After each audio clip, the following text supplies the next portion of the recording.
Welcome into the Invest Well Show. I'm your host, Michael Wall. Listen, great show today. A lot of things happening in the world. What are we talking about? We're talking about war, Iran, oil prices, Israel, lions, tigers, bears. Oh my, what are we going to do? World War III. Well, these are all real things, and I don't want to make light of it. The reality of it is there are significant things happening in the world. We have, I think, a lack of real direction through administration with our country, and there's concern and challenge about what's happening with our investments and what should we do with our wealth now. Listen, if you're asking the question of whether or not we jump into a war and how it will or will not affect your wealth, you come to the right show.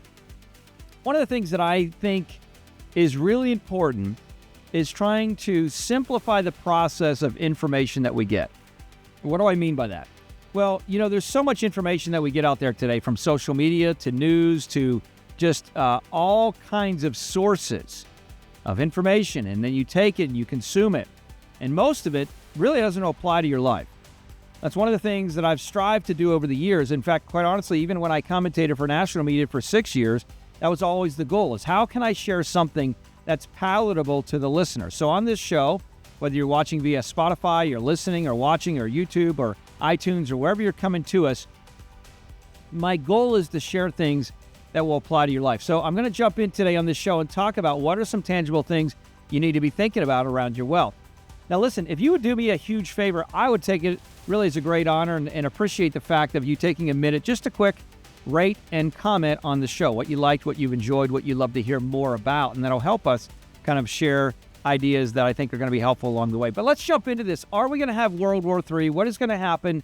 What is happening on the globe? Let's take a look at some of the news outlets and sources real quick right now. We got this Al Jazeera kind of news source talking about Israel-Iran tensions, explosions as drones downed.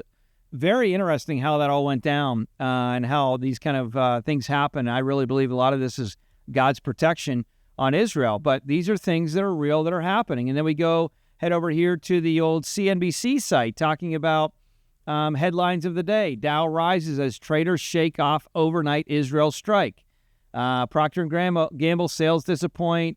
Markets up, markets down, all these kinds of things that are occurring. And so oftentimes the question can be, what should I invest in? Let's move over here and take a look at the market right now. Well, if you take a look at the market right now, one of the things you'll see is this is where the market, now this, when I say market, I'm talking about the S&P, so let me pull that up to be clear. This is where the S&P is right now, right around 49.87. And then we see where was the S&P around the beginning of 2022. And it was right around, 4,800, if you will. High, low, close. 46.77 is really the close there. We take a look. This is about a 5-year trend you're seeing on the screen. If you're listening to this via podcast, you're like, I don't know what you're looking at, Mike. Well, you go to Spotify and watch the video and you'll see it.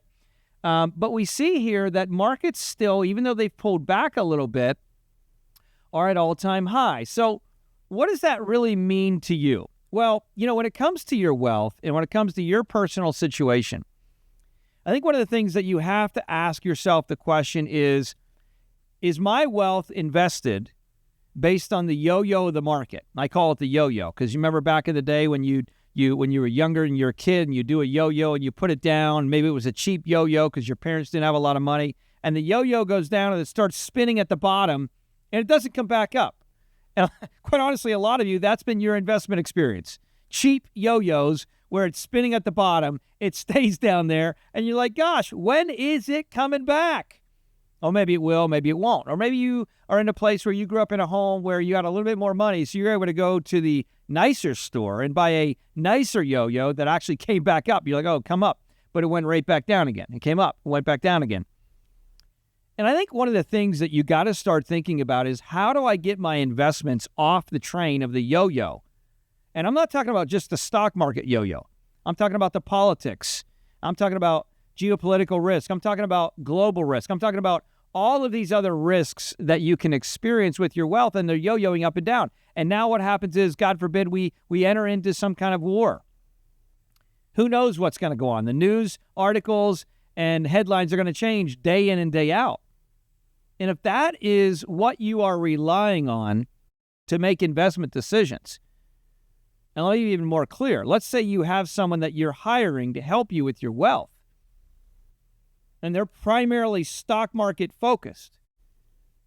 And their focus is also relying on what these headlines are doing or what the Fed chair decisions are day in and day out to make decisions around how you invest. Boy, that's a tough way. That's a tough go.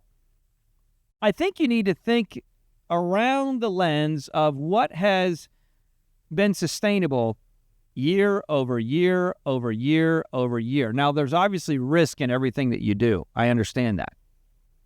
So the question is, what should you do, or what are some thoughts around what you should do with your wealth? Obviously, this is not investment advisory advice. You got to consult with professionals along the way of what's correct here.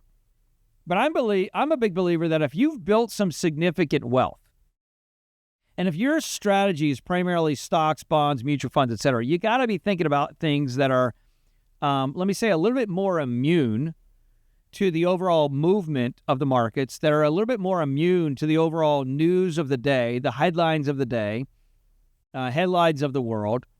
And what are some of those things? Well, some of those things are private businesses. Some of those things are different types of real estate, where we have real demand that occurs called demographic shift, where people move to different locations. And just because they're moving to different locations, it actually creates demand. You know, the role of supply and demand. It's a role that is time-tested and really works regardless of what is happening economically. I mean, think about all the way back to the Great Depression. I think of Conrad Hilton, bought the Waldorf Astoria in New York during the Great Depression. In other words, Zig Ziglar used to say it this way. He's met a lot of people and seen a lot of people when economies are great going broke. And he's seen a lot of people where when economies are going bad, getting rich. What is the common denominator? The common denominator is those that understand this whole idea and adage of supply and demand. Now, unfortunately, the stock market itself is now subjective to a bunch of risks that literally did not exist 10, 15, 20 years ago to the extent that they do now. We always had a global economy, but not to the same level, if you will, that we do today. Think of it like this. Someone could send a tweet on X out tomorrow, and it could literally affect how things happen throughout the world. We didn't have the ability to do that 20 years ago, which means that you have to change the way that you think around investing. But what did happen 20 years ago, 10 years ago, 5 years ago, today, tomorrow, and will happen even in the future, is there going to be population or demographic shift, people moving from location to location for different reasons. Right now in America, one of the things that we're seeing is people, and you've heard me talk about this before, people are moving to different locations. Why? Well, because they're tired of some of the political challenges that certain parts of the country are providing for them. So they're moving to environments that are a little bit more, we'll call it business friendly.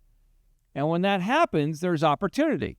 It's one of the reasons we talk about the smile states, where people are smiling because the sun's out, or they're politically more friendly. Red states are popular right now because it's a little bit more of a business friendly environment. Whether you like the way that sounds or not, it's just the truth. And so when you look at investments, I think you always want to be thinking about, how can I invest in something where there is demand? Remember, anytime something happens that's catastrophic for someone, it potentially might be an opportunity for someone else. And I think one of the things that you got to be thinking about in relation to your investments is, how can I practically get involved with that? We've talked a lot about different things like multifamily. We've talked about quality hotel deals that are wonderful opportunities if they're purchased correctly, and particularly if they're purchased off market. And you may say, Mike, I don't have the opportunity or the ability, I don't have the know-how to really be able to have the connections of 10, 20, 30 years of being in a particular space to know how to get involved with off-market deals. How does that happen? Well, you have to connect with a great firm, obviously, that has opportunity to do that. Now, just think about some of the initial fat that's being left out with an off-market deal. When I say off-market, what I mean is something that's not being sold to you, quote unquote, by a broker. So let's think about this for a minute. Let's say you were to buy a piece of real estate, and I'm just going to use a simple number of $1 million.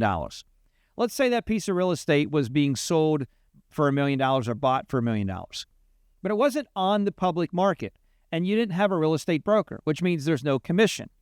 You're literally right out of the gate eliminating commission from cost of purchasing the property. And let's say another factor, let's just so happen to say you went and knocked on the door and you found that this property was currently owned and it wasn't publicly on the market, but because of your influence and because of your access and because of your connections, you were able to say, hey, listen, we would like to buy this property and buy it in cash. And let's say the person was in a place where they had some loans on the property and those loans were coming due and they had to refinance those loans for current rates based on where rates were a couple years ago. Maybe they bought the property and the interest rates they got were 3-4%. And now they have to refi at these rates of 7 or 8%. That's what's happening with a lot of properties in the country. Doesn't mean the property's bad. Doesn't mean the property's not cash flowing. It just means the person that previously owned it had interest rates when they bought the property that were much lower, and now they have to refi, which is obviously going to completely change the process. But if we could come in and buy that property in cash, still a great property, still great opportunity, it literally puts us in a place where we're ahead of the game and we're able to buy it off market. So these are very simple ideas and thoughts of investing in private businesses, investing in quality real estate, where you really are participating in others' experience and expertise along the way. I know that kind of word is used in different ways, but it's important. This is what helps you kind of get ahead of the game when it comes to investing. There are still lots of opportunities out there, and I think this is the way you need to think. So that way, regardless of what happens, whether there's wars internationally, whether there's things that happen, you're in a place where you are protected in some aspects from the ebbs and flows of the market. Why? Because you have chosen to take a percentage of your portfolio, your investments, off market in things that are hard assets, physical assets you could literally walk up and look at, or tangible assets like oil that are not going to go away anytime soon.